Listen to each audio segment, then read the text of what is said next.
Nothing beats. In this video, we are going to introduce the topic of what is called optimization. What is this optimization?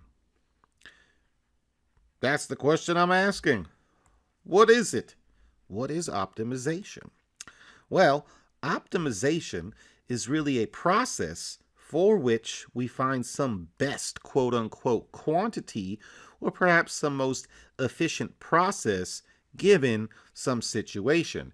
And of course, we would like to use our mathematics and calculus to figure out such optimal quantities. For us, think of the word best usually referring to a smallest or minimum value or a biggest or maximal value, hence why it's relevant to our discussion involving extrema. So how do we find such optimal quantities? What do we got to do?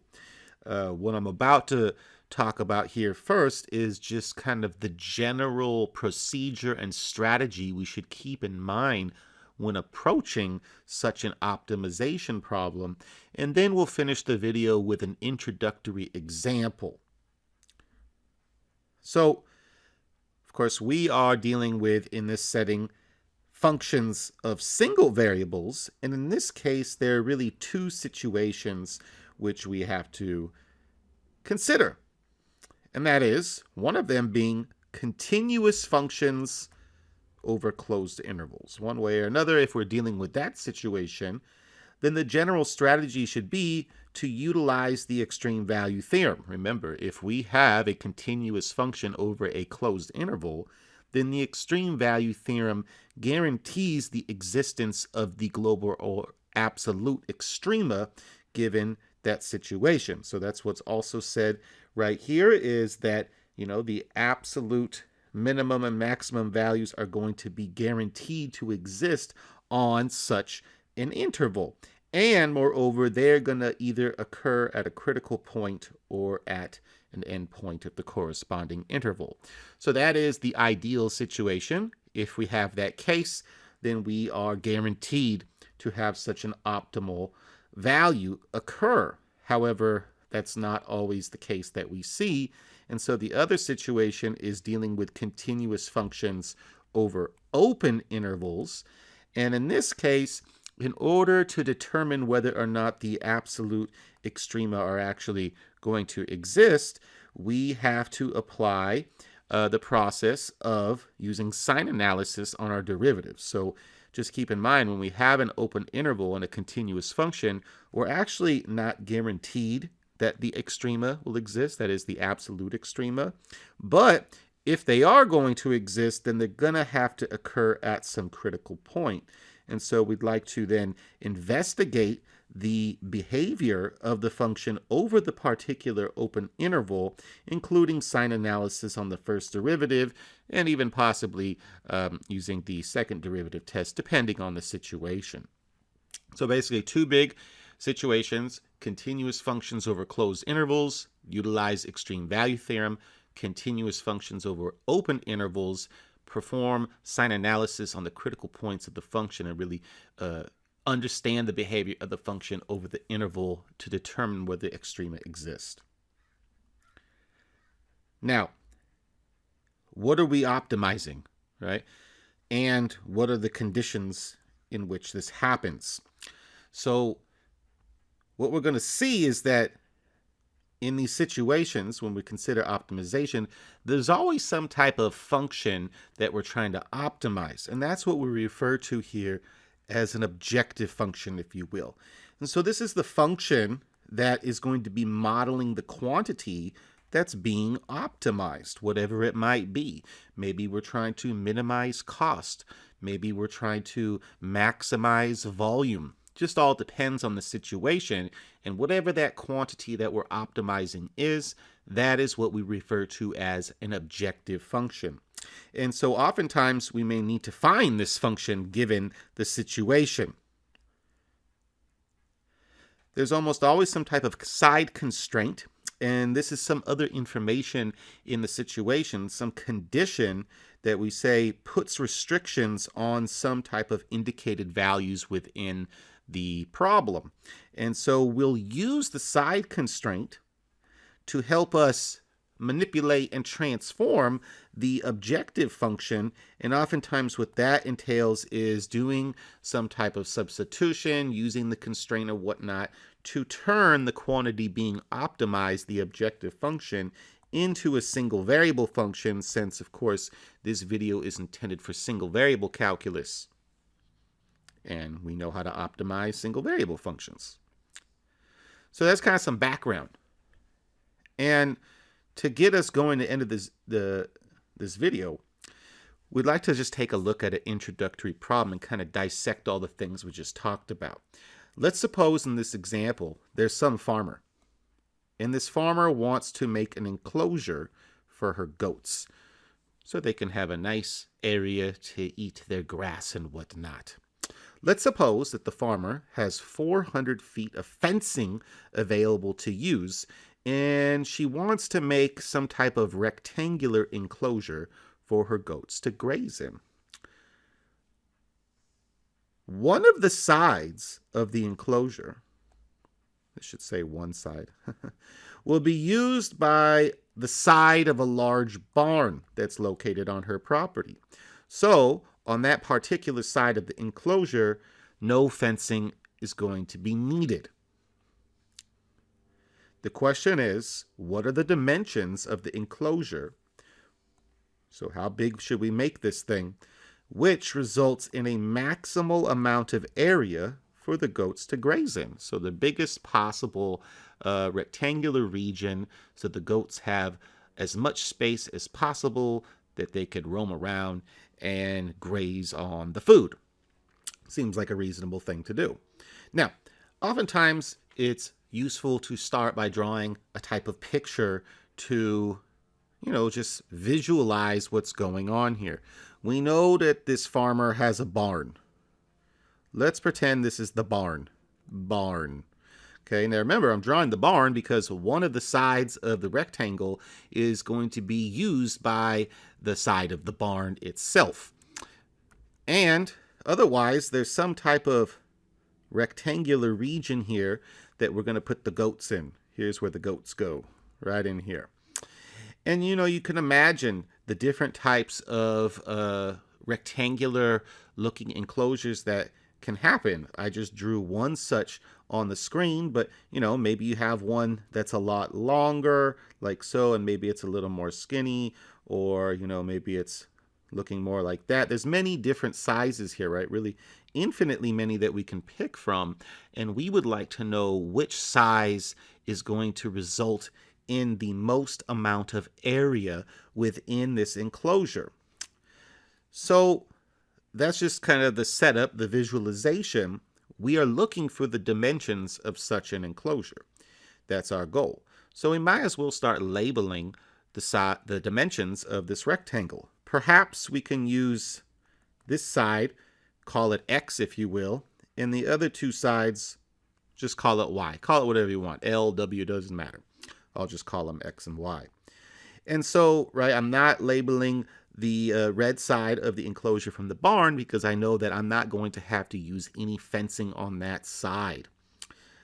And so what are we trying to optimize first of all, right? What is the objective function? And so that's one thing to take note of. The objective function here that we are optimizing is the area, right? It's the area of the enclosure. And we know this because we are asked to find the maximal amount of area. And so maybe we can just call this A for area. And clearly we have a rectangular area, and based on the variables that we've assigned to the corresponding sides, the area of such an enclosure would be just X times Y. Right, so we're trying to optimize that given the conditions in the problem. Notice that currently the area is not a single variable function, right? It has x's and y's. So part of what we need to do is use other information given to us in this situation to turn this into a single variable function for which we can apply optimization techniques, all of our knowledge about absolute extrema. So what is the other information given to us which is going to allow us to do such a thing? Notice, remember, that this farmer has 400 feet of fencing to use to make this enclosure. And so that's really telling us the perimeter information, right?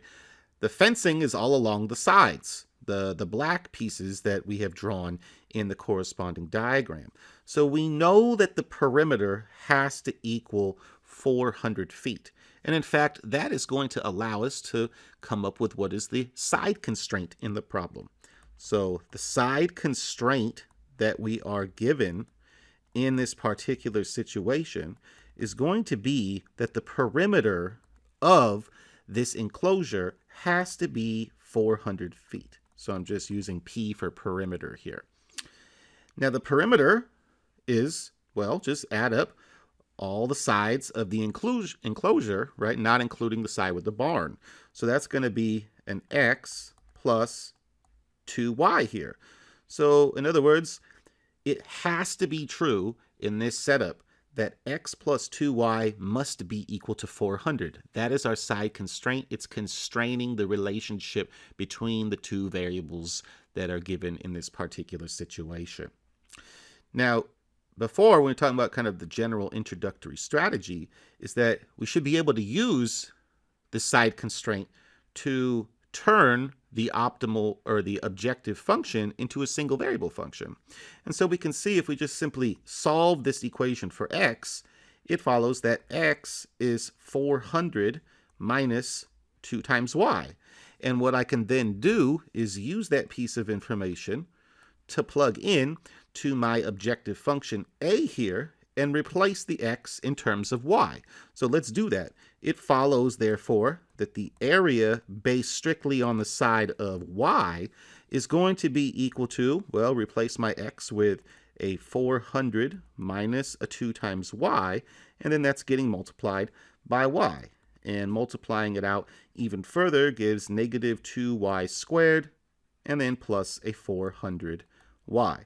We can see here that now our objective function is strictly in terms of one variable, in this case being y, and furthermore, it's a quadratic function, right? This is a continuous function for all real numbers, and in particular, we're going to be continuous given some conditions on y, which will allow us to then utilize the extreme value theorem. So what are the conditions on y, right? First, maybe we should just write this is continuous for all real numbers, right? It's a quadratic, it's a polynomial function. And now we think of like a practical domain in this given situation.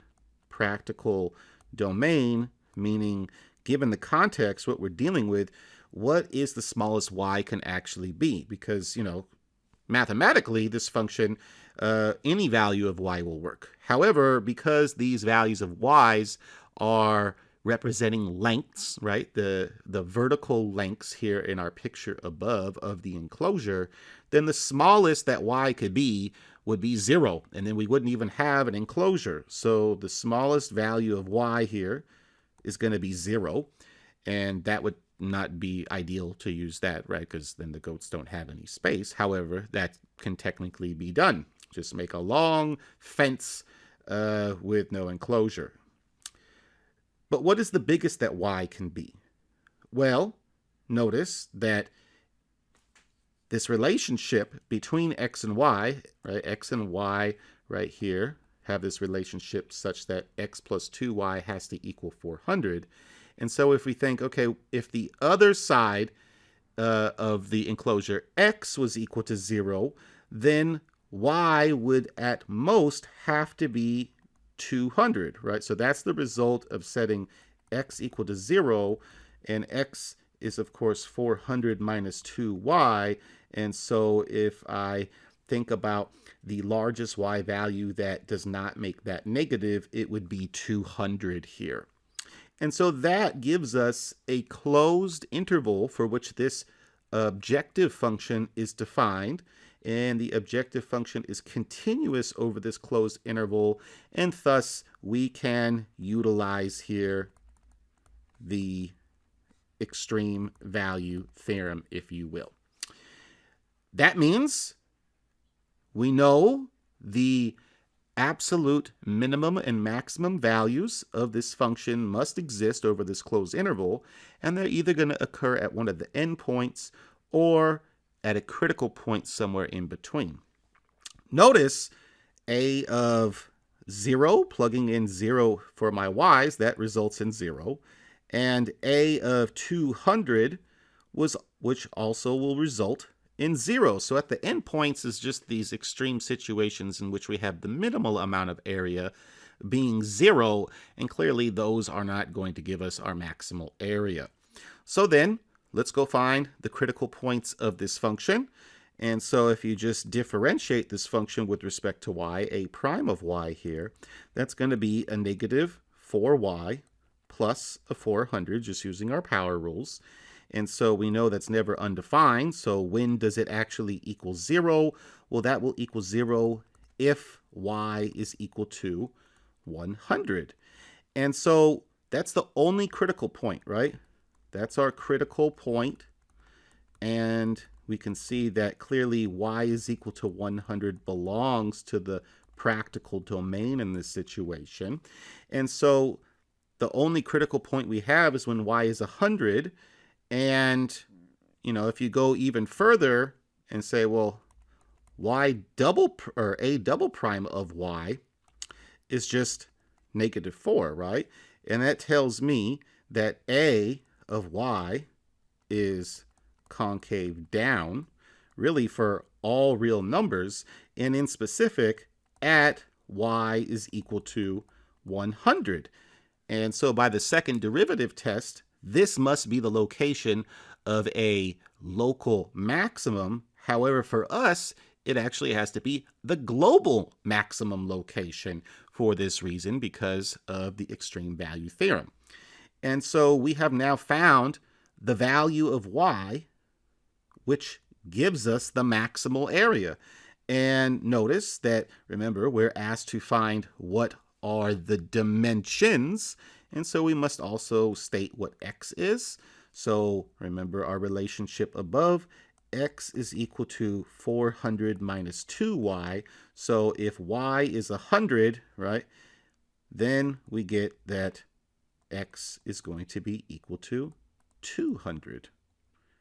And so we can finally answer the question and say that the dimensions which result in a maximal area are, well, y is equal to 100 feet here. We're using units of feet. And x is equal to 200 feet. So make the vertical sides of this dimension 100 feet each, and the horizontal side 200 feet. Notice 100 plus 100 plus 200 is 400, satisfies the side constraint, and we will have the maximal area for the goats to be as happy as possible while they graze on their delicious food, whatever it is that goats eat. And so there you go. So that is just an introductory type of example to help us identify, objective function and side constraint and kind of the things that you might encounter when dealing with an optimization situation. And this video was supposed to help us introduce this exact idea and also consider the various different situations that may arise. In the example we just saw, we were able to utilize the extreme value theorem because we had a continuous function over a closed interval. And so that's it for this video. However, in the next video, we're going to look at some examples that are a little bit more involved and, get a taste of some other variety of situations that may arise to help us be more exposed to being able to optimize very efficiently. So until that next video, we're done. It's Math and Beats. Later.